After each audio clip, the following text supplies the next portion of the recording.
తమ్ముడు మోతీలాల్ నాయక్ 7 రోజుల నుంచి ఆమరణ నిరాహార దీక్ష చేస్తూ ఉంటే ఈ రాష్ట్ర ప్రభుత్వానికి కనీసం చీమగుట్టినట్టు కూడా లేకపోవడం చాలా దురదృష్టకరం. మోతీలాల్ నాయక్ ను ఈరోజు దీక్ష విరమించాలని బీఆర్ఎస్ పార్టీ పక్షాన మేమందరం కూడా ఆయనను కోరే ప్రయత్నం చేశాం. కానీ మోతీలాల్ నాయక్ మాత్రం ఇది నా ఒక్కరి పోరాటం కాదు, తెలంగాణ రాష్ట్రంలో లక్షలాది మంది నిరుద్యోగుల పక్షాన నేను పోరాటం చేస్తా ఉన్నాను, ఈ ప్రభుత్వం నిర్ణయం తీసుకునేదాకా కూడా దీక్ష విరమించను అని చెప్పి మోతీలాల్ నాయక్ గారు గట్టిగా చెప్పడం జరిగింది.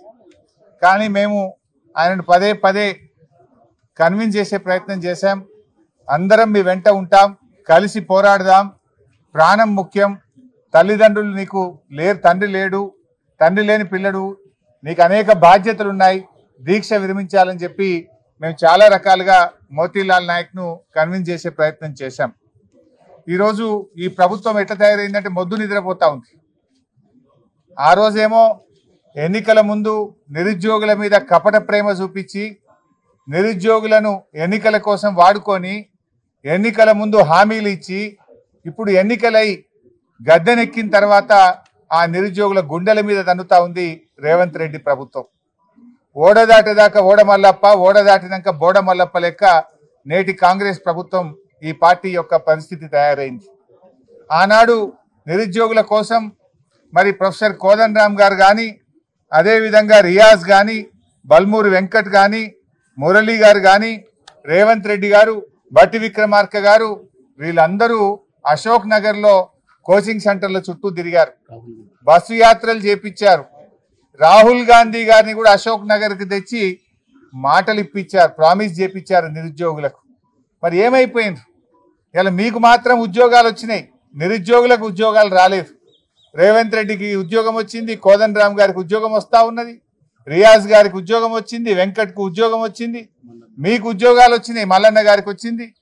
కానీ నిరుద్యోగ యువతకు మాత్రం ఉద్యోగాలు రాలేదు. ఎందుకు మీ గొంతులు మూగబోయినాయి అని నేను అడుగుతా ఉన్నా.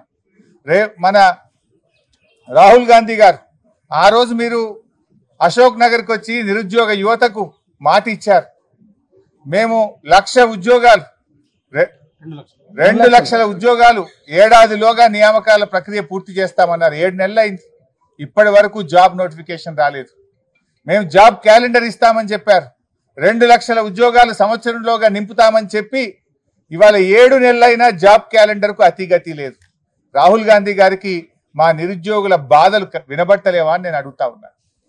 మా నిరుద్యోగులు ఇవాళ ఆమరణ నిరాహార దీక్ష చేస్తూ ఉంటే, పోరాటాలు చేస్తూ ఉంటే ఎందుకు రాహుల్ గాంధీ గారు పట్టించుకోరు?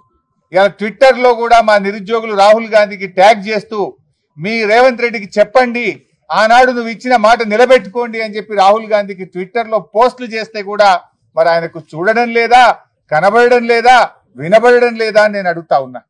రాహుల్ గాంధీ గారు ఇప్పటికైనా చొరవ చూపి ఆనాడు అశోక్ నగర్లో నిరుద్యోగ యువతకు ఇచ్చిన మాట నిలబెట్టుకోవాలని రేవంత్ రెడ్డి ప్రభుత్వానికి డైరెక్షన్ ఇచ్చి ఇచ్చిన హామీలన్నీ నిలబెట్టుకోవాలని చెప్పి నేను రాహుల్ గాంధీ గారిని డిమాండ్ చేస్తా ఉన్నా. రేవంత్ రెడ్డి గారు ఆ రోజు రెచ్చగొట్టే ఉపన్యాసాలు ఇచ్చావు, నువ్వు అశోక్ నగర్కి వచ్చి మాట్లాడినావు, పబ్లిక్ మీటింగుల్లో మాట్లాడినావు, నిరుద్యోగ యువతను గ్రామాల్లోకి వెళ్ళి మీరు మాకు ఓట్లు వేయించండి, మేము రాగానే చిటికెట్లో ఒక్క చిటికేసి మీ పని చేపిస్తా అన్నావు, ఒక్క సంతకంతో మీ పని చేపిస్తా అన్నావు. ఏమైంది నీ సంతకం? ఏమైంది నీ చిటిక? ఎందుకు నిరుద్యోగుల యొక్క సమస్యలు పరిష్కరించడం లేదు? వాళ్ళు ఏమడుగుతున్నారు? ఏమైనా గొంతెమ్మ కోరికలు అడుగుతున్నారా? ఆనాడు మీరు అశోక్ నగర్కి వచ్చి ఆనాడు ఎన్నికల ప్రచారంలో మీరు ఏ హామీలు ఇచ్చారో ఆ హామీలు అమలు చేయమని అడుగుతున్నారు తప్ప కొత్త కోరికలు కోరడం లేదు, గొంతెమ్మ కోరికలు అసలే కోరడం లేదు. ఆ రోజు మీరే చెప్పారు మీరు జాబ్ క్యాలెండర్ ఇస్తామని. ఒకవైపు రేవంత్ రెడ్డి గారు, ఇంకొక వైపు బట్టి విక్రమార్క సంతకాలు పెట్టి బాండ్ పేపర్ల మీద రాసిచ్చారు. మీరు ఏమైనాయి మీ సంతకాలు? ఏమైనాయి మీ బాండ్ పేపర్లు?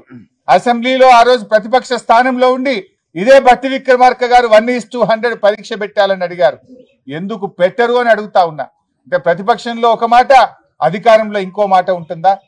ఆ రోజు ప్రొఫెసర్ కోదండరామ్ గారు ఇదే నిరుద్యోగులను రండి అని కాంగ్రెస్ పార్టీ ఆఫీస్కు తీసుకుపోయారు, బస్సు యాత్రలకు తీసుకుపోయారు, మేమున్నామని భరోసా ఇచ్చారు.